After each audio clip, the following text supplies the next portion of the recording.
Populaire Occitane, accélérateur de projet, vous présente l'interview Objectif News de 18h. L'aéroport Toulouse-Blagnac vous présente l'interview Objectif News de 18h.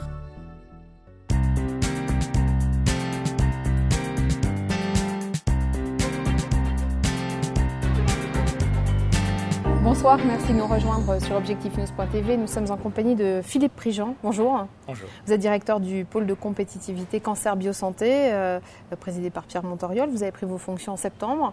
Vous êtes nouveau dans la région. Quel est votre parcours ? Alors mon parcours est plutôt parisien dans l'ensemble, mais je suis passé un petit peu par la région lyonnaise et également par la région de Bourgogne, par Dijon. Vous êtes docteur en immunologie et toxicologie, oui. C'est ça ? Oui. Vous avez aussi un master de stratégie et de management des industries de santé. Dans quelles entreprises ou quelles structures étiez-vous auparavant ? J'ai commencé par la recherche académique à l'INSERM, donc dans les hôpitaux à Paris. Et ensuite, je suis parti, j'ai fait pratiquement 15 ans dans l'industrie pharmaceutique, avant de faire mon master donc, à l'ESSEC, qui m'a conduit à créer ma société et à être donc chef d'entreprise et créateur d'entreprise. Donc là aujourd'hui, directeur général du pôle de compétitivité, à un moment où les pôles de compétitivité de manière générale sont réinterrogés en tout cas. Oui. Une étude a eu lieu au cours des derniers mois. Le pôle de compétitivité Cancer Biosanté a été qualifié de performant contre très performant pour deux autres pôles à Toulouse, Aerospace Valley et Agrimip Innovation. C'est inquiétant de votre point de vue ? Non, pas du tout. Non, moi je suis tout très optimiste. Les pôles, effectivement, Aerospace Valley et Agrimip étaient créés, je dirais, sur un tissu qui fonctionnait déjà comme des clusters, c'est-à-dire qui travaillaient ensemble depuis des années et des années. Le pôle Cancer Biosanté a été créé suite à la décision politique de réaménager la zone d'AZF. Donc il y a eu cette volonté politique qui date de 2004. Le pôle a été créé dans la foulée en 2005, 2006, vraiment de façon active. Et depuis 2006, donc c'est relativement récent à l'échelle d'un cluster, il y a 6 ans que la dynamique s'est mise en route pour que l'on fasse l'évaluation des entrepreneurs, des entreprises, de la recherche qui étaient sur le site et autour du site, et que voilà, on commence à faire fonctionner tous ces gens-là ensemble pour créer de l'innovation et des projets collaboratifs. Est-ce qu'on sait aujourd'hui quel va être le rôle des différents pôles et les soutiens dont ils vont bénéficier ? Il a été question à un moment que certains pôles très performants soient directement rattachés au gouvernement et d'autres, peut-être comme le vôtre, soient gérés par les régions ? Alors on est donc géré à la fois par des financements d'État et par des financements régionaux et de la ville de Toulouse. Donc en fait, notre équilibre à nous existe déjà. Ce que sera la troisième ère des pôles, on n'a pas encore toute la lisibilité là-dessus. Néanmoins, je pense que les financements continueront à s'équilibrer, pour moi, un petit peu autour de cette articulation-là, entre un peu l'État, la région, pas mal, et puis la ville. Quelle analyse vous faites aujourd'hui, vous, en tant que directeur général de ce pôle, de la situation de Sanofi et du souhait du groupe de se désengager de Toulouse ?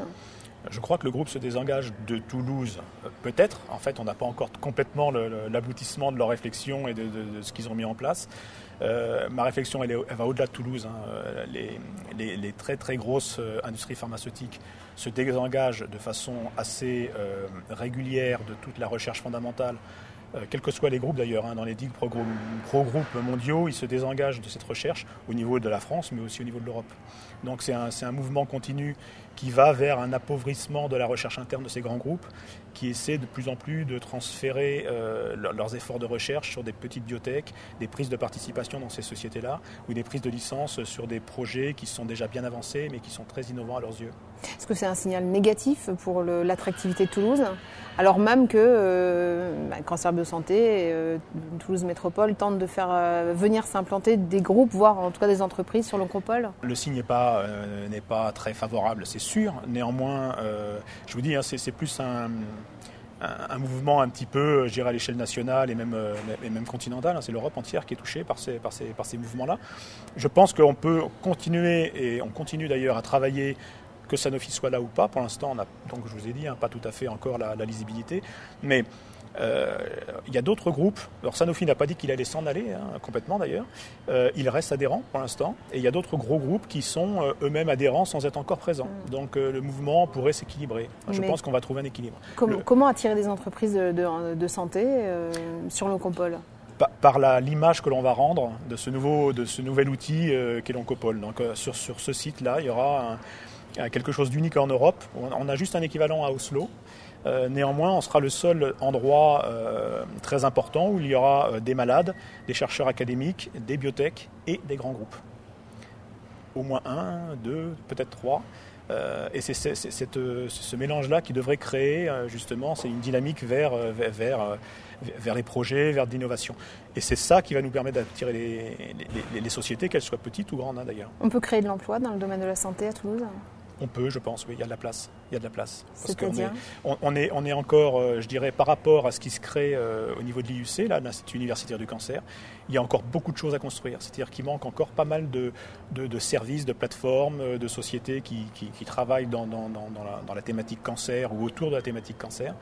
Et actuellement, on est en train de fédérer tout ce monde-là. Sur quelle cible, sur quel créneau ? On a encore des créneaux, des spécialités au niveau de la recherche clinique. Il y a encore beaucoup de choses. Il existe déjà des choses, mais il y a encore beaucoup de choses à développer. On a des choses à développer dans, je dirais, des techniques un petit peu futuristes. Nous, on a 2 ateliers stratégiques qui sont la prévention. Et puis après, je dirais, une fois que la personne a été malade et soignée, il y a le maintien à domicile.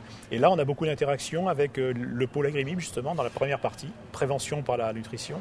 Et on a aussi beaucoup de contacts avec le pôle Aerospace Valley pour le maintien à domicile. Le maintien à domicile, ça va impliquer des technologies, d'échange de données, de transmission de données sécurisées pour la partie vraiment médicale de la personne, du patient. Et ces données-là devront être transférées au niveau des personnels en charge de ces patients, au niveau hospitalier. Et donc toutes ces thématiques-là vont permettre de créer quelque chose d'un petit peu nouveau. On va un petit peu vers la médecine du futur. Mais ça va créer des interactions entre la filiale santé et puis la filiale agronomique et la filiale santé, la filiale aéronautique, enfin en tout cas transfert de données. Donc on travaille déjà en transverse. Et c'est cette émulation-là qui devrait créer une émulation et de vraies opportunités de création d'entreprise. Merci Philippe Préjean. Merci beaucoup.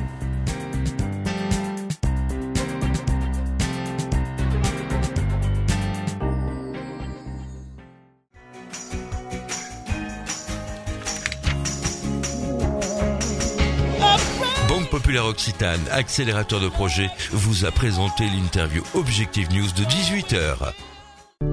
L'aéroport Toulouse-Blagnac vous a présenté l'interview Objectif News de 18h.